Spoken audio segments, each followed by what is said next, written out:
So each day of occupancy for them is worth $50 of top line revenue. So that little metric right there, if you add that across the 10 to 15,000 homes they're going to buy, that really starts to add up. Hello, and welcome to Sink or Swim, a weekly podcast brought to you by RentSync, where we take a deep dive into the PropTech, multifamily, and rental housing industry.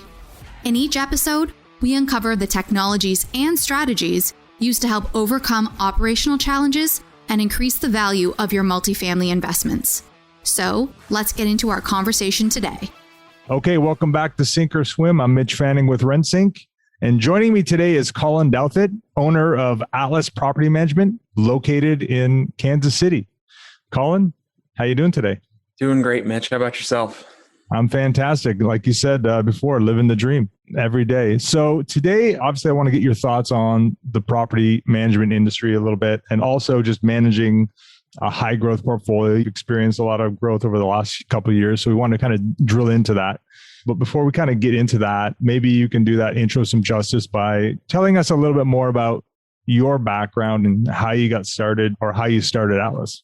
Yeah, no, I'd be glad to do that. So my background is professionally, I'm an engineer by trade. I got 3 engineering degrees. I'm a PE. Corporate world wasn't for me. After I was unceremoniously departed from my last company, I already had a few pieces of real estate that I had owned or was under contract on. So I just kind of focused on real estate. Over the next 24 months or so, we bought 70 doors between myself and some partners, and I was self-managing those. And from there, I decided, well, why not look at starting a property management company or buying one with the goal that generate enough money from third-party property management that I get my properties managed for free. This was my way of thinking about it. Looked at buying one. That deal fell through. Decided to start my own. And kind of the rest was history. We've grown a lot. Started with just basically rolling in my 70 doors. And now we're just over 1,000 under management. Nice. So really that there was a follow-up to that, but I think you've kind of touched upon it, but maybe we can double click into it. The question I had was, or the follow-up was what made you decide to start it? And so it was really to essentially get your initial doors kind of managed for free. It was kind of like the value add there. Is that kind of how it went? Yeah. That was my thought initially. Now, to make sure our company retains financial health and I have a partner, I actually still pay for my property management at the Gotcha. at the end of the day.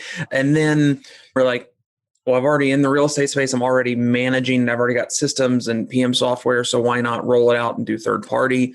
I'd spent a couple of years self-managing. I'd learned from a lot of mistakes, learned a lot of legal issues that I had to deal with. And then frankly, I was like, well, I don't want to go back to the corporate world. I'll start in my own business, start generating revenue from that. And from that revenue, then I can start having more capital to buy more real estate. So you mentioned kind of that trajectory going from 0 to 70, then now you're well over 500 doors, I guess, at this point. So really my first question is how did you manage that? How did you get from kind of 0 to say 500 doors in such a short period of time? And we touched a little bit on that, but anything you'd be willing to share, I guess. Now that we hit record, that'd be great.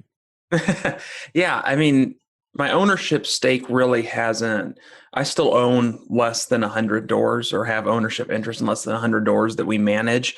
But getting from 0 to, the first 70 was using capital we had saved up, finding some off-market deals. Market wasn't quite as hot. That was back in 2017, 2018. We were able to snag some stuff at a pretty good price, what we thought was a pretty good price, and grow that. And then getting from the 125 doors under management, which was kind of where we started 2020, I'd started doing some third-party stuff there, and getting to 1,000 doors 16 months later. That was the real hurdle for that growth in terms of just getting doors under management and just hustling for that, year and a half. Gotcha. So here's a typical question, but I think it's always an interesting one. If you had to kind of do it all over again, and you can pick any phase, if you, whichever phase you want, but if you had to do it all over again, what would you do differently? I would call it during that hyper growth phase, which essentially for us was all of 2020, contrary to what the rest of the world was doing. I would have been more selective with certain clients. I would not have let certain clients make up such a high percentage of our portfolio. Additionally, I would have been more selective about the quality of properties that we were bringing in. We just kind of took anything, anywhere. And it's been a great learning experience. It allowed us to hit a lot of critical mass steps that would have taken us a lot longer if we had done it. I don't want to say more deliberately, but if we had been more selective, it would have taken us a lot longer to hit the scale that we wanted to hit. But without that scale, opportunities have arisen from that. So, but that would have been the portion. I would have been more selective about certain owners and quality of properties. Gotcha. On the flip side, what do you think you guys did well? Adaptability, stretching. You add effectively, we'll say 800 doors, 700 doors in a 12-month period. There's a lot of stretching on everybody. All of our systems would get stretched and broken. We'd have to retool a system, whether it was our maintenance team, our construction team, our property management, our software, whatever we were doing, accounting, everything just got stretched, broke, and then, retooled to make it stronger and better for the next stage and growth step for the business. Exactly. So on the flip side, now that you're at kind of the level that you're at, I guess we kind of touched upon it a little bit. What specifically, or you mentioned systems and kind of the tools, what specifically changed in your business? And again, you can pick any area and maybe kind of give us a sense of how it went through a bit of an evolution. Mm-hmm. When we started out and we were at 125 doors under management, it was me doing everything. I was the leasing agent. I was the maintenance coordinator. I was the property manager. So taking the next step and hiring staff to start taking specific responsibilities was a large evolution.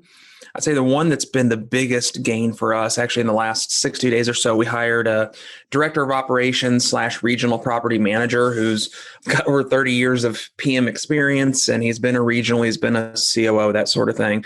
Bringing him on as just a layer of management to protect my time, and then also to bring in more training, more experience for our PMs to support them fully.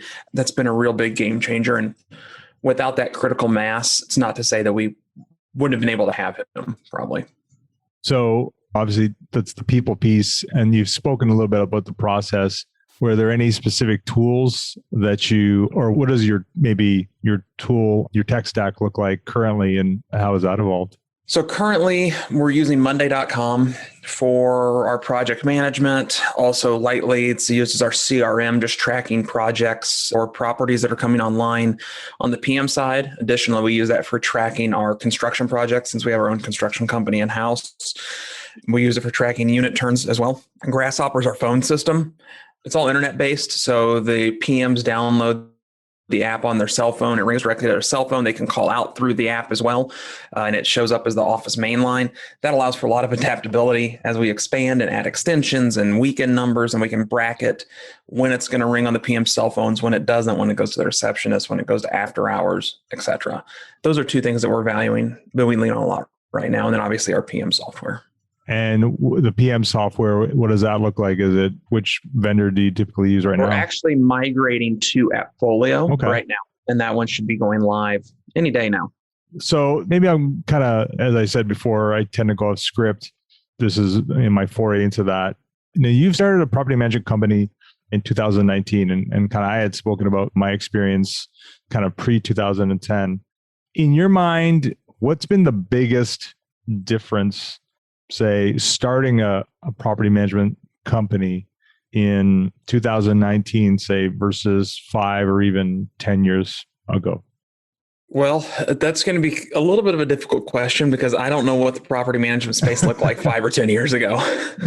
I mean, I guess 4 years ago, I was self-managing my own properties, right? That's kind of when I got into it. So that was early 2017, 4.5 years ago. I couldn't tell you what it looked like in 2010 because I was graduating college then. But I imagine the technology has improved. It sounds like from talking to people that have been in a while, the PM software has been what's been one of the biggest changes, with it all going web-based, with all the integrations in the software, with the way the properties are getting marketed, right? I mean, it seems like some of these websites that listings are getting syndicated to, it's all of a sudden it's like, oh, there's another one. Oh, that's a big player. I've never even heard of that one. I think that the way the properties are getting advertised has been a big change with an all application process. I mean, for instance, in 2011, 2010, I rented my first apartment after I graduated college. And maybe I looked at apartments.com, I think back then. I went and drove to the apartment complex. I talked to the leasing agent. I filled out a paper application. We signed paper leases. We don't do paper applications. We don't do paper leases. So just from my experience as a tenant, those would be the biggest ones. We would walk to the leasing office on site to submit a maintenance request or call. Right now, that's all done through a web portal. Yeah. And do you think because of the change or the evolution in technology, that has kind of allowed you to scale quicker than, say, your predecessors who might have, say, started a PMC company or PMC maybe pre-2010? It's very possible. I think the technology has definitely allowed us to scale, knowing that we wanted to scale, focusing our efforts on making sure all of our systems could handle that. Yeah, it would have been a lot harder if every 75 doors we had to get another person on staff, right? We're able to stretch staff a little further because of technology. It takes a lot of those manual processes off the table. Yeah, it definitely has allowed for us to scale quicker, and not knowing anything different might have been an advantage, might have been a disadvantage. I don't know. But knowing it's like, oh, great. Well, to add more doors, I just have to go into the property management software and click add more doors. Yep. And hire another maintenance guy every so many doors. And then we've got a maintenance coordinator and he can handle our whole portfolio. So no big deal. Interested in being a guest on Sink or Swim? Or have a really great idea for an episode? Email us at podcast@rentsync.com. So let's talk a little bit. You brought up renting kind of back in the day. Let's bring up kind of marketing and advertising. Obviously, COVID has impacted how people have spent their marketing dollars or just marketed in general. Mm-hmm. How has that impacted the way you've marketed or advertised your rental properties for clients, say, over the last year and a half? It hasn't. Okay, that was the short answer. Short answer. It's the short answer. It hasn't. I mean, our leasing agent showed properties in person all through COVID. Showed properties before COVID, still showing properties in person now. We are starting to look at some self-showing technology for owners that are receptive to that. Some owners still like having a person meet the tenant, and that there's a little bit of tactileness there, some relationships on a gut.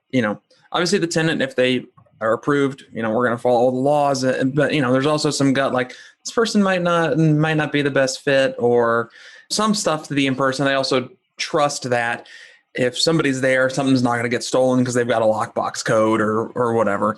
COVID and everything hasn't really affected the way we've shown and leased properties. We've still syndicated all the ads out to the different rental websites, as well as, we've leaned heavily on Facebook as well.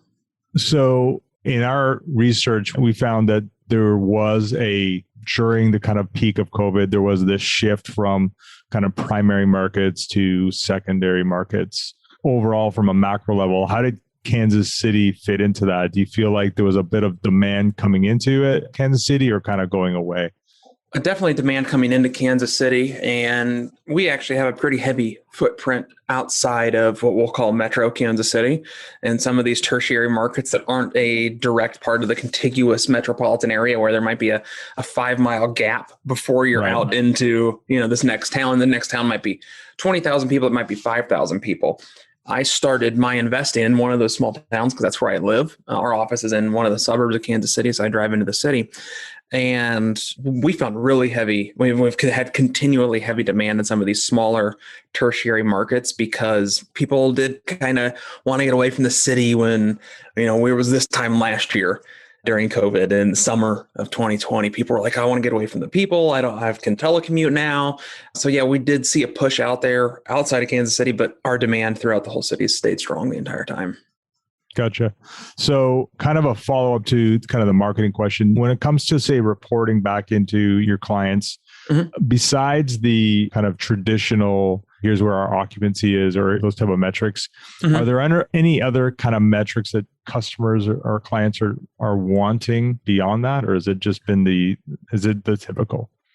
Rent roll and P&L are generally what we're wanting to see. We're starting to work with more institutional level customers. So they're starting to dig into the financials a little bit more. We're going to start tracking unit downtime more. And that's one of the reasons that we're switching Appfolio as well, as it's enhanced reporting so that we can provide higher quality information to our owners and track, unit downtime, days on market. And frankly, it's one of the reasons that we're starting to work with RentSync as well, because we wanted to be able to track our lead sources, where they're coming from, what's getting us the most bang for our buck, where are we really capturing the most leads from, and maybe should we focus more effort on certain avenues. So you mentioned institutional customers. What's your sense for why they're looking at maybe more granular data? I've got my own opinion, but I'm curious to know. And the answer could simply be because no one else has time, or that's kind of their job. But do you think there's anything else beyond that in terms of like market factors that are pushing institutional customers to kind of want to know that information? Well, one of them, we're working with a really large nationwide fund right now, and we'll be managing in multiple markets for them. Their thing is they have it tracked down to each day of occupancy or vacancy is worth so many dollars. So each day of occupancy for them is worth $50 of top line revenue. So that little metric right there, if you add that across the 10 to 15,000 homes they're going to buy, that really starts to add up. So tightening those timelines up on some of them is good. Additionally, just the enhanced reporting on the P&L, really digging into that. If they're a syndicator, they really want to make sure that they're segregating their CapEx versus their normal income, because they want to push that NOI as high as possible for a refinance, because then the syndicators get their kickers and all their incentives on. Yeah, I mean, at the end of the day, it's obviously because they want to optimize that NOI and that return. I find my theory is because there's a lot of investors through the institutional entities that are maybe new to the multifamily space. They're used to seeing that data or more data, or they're looking to see how those other leading indicators. So it's been interesting as a result of that. Okay. So, I mean, kind of before we get into, my favorite part of the conversation, which is the quickfire round, I guess my last question is, what's next for Atlas? And in general, like, what do you see kind of in the future for the property management industry? Yeah. So for us right now, we're in Kansas City. We're going to St. Louis and Ohio this year. We've got customers, real estate funds that are wanting us to manage all of Missouri for them. So that's Kansas City and St. Louis and the Kansas side of the state line, and then Ohio as well. We'll be opening up branch offices there, looking at some other tertiary markets. So, long-term for Atlas, continue to grow and scale. We're putting leaders in place to allow the next step in expansion and professionalism for our company. Great. Okay. So, Colin, I'm going to ask you 5 questions and you'll have about 30 seconds to answer. Are you ready? Let's do it. All right. So first question, what's one thing you wish your phone could do? Oh, geez. What's one thing I wish my phone could do? Not ring so much. Gotcha. Okay. That was an easy one. Second question is your favorite app or tool and why? Despite the fact that we're starting to go away from it, the whole Gmail suite. I really like that. And why? Because it's allowed us to centralize everything, very economical price when we got started. As we implement enhanced IT services, and I'm not the IT guy anymore, we are going over to the Office 365 suite and all that, because it's easier to deal with the security and the back end administration on that for those guys. But the Google Workspace has been great for us. Great. What do you believe that others might disbelieve? There is more than one pie to look at. So everybody's fighting, thinking a limited mindset. There's only so much of a piece of pie that a company can grab. They got limiting beliefs, and we're over here and saying there's a whole nother pie where everybody's missing over here. So I don't need to fight with you guys for the scraps. We're just going to focus over here on this pie. Great. What have you changed your mind about lately? Okay, keep it property management related. What have I changed my mind about? It doesn't have to be. It can be anything. Well, what I've changed my mind about recently is that a little bit on that being more selective about your customers, right? I'd always heard that, you read it in the business books, but having experience to being willing to say no to a business opportunity is sometimes a good thing. Agreed. And lastly, where can people find you on the interweb? Yeah, they could find us at www.atlas.rentals, or they can find me on LinkedIn, just Colin Douthit. Great. So anything I've left out? No, I don't think so. This has been good. Property management, it's been good to us. We look forward to continuing to grow and partner with great companies to help take us to the next level. Okay. Well, Colin, thank you so much for joining me. It's been great. And until next time, keep swimming. Thanks. Enjoyed it. You've reached the end of another episode of Sink or Swim. Make sure to visit us at rensync.com/podcast to access show notes, key takeaways, and where you can sign up to our newsletter to receive free bonus content. If you found value in this show, please also remember to rate, review, and subscribe. Don't forget to join us next week for another episode. Thanks for listening.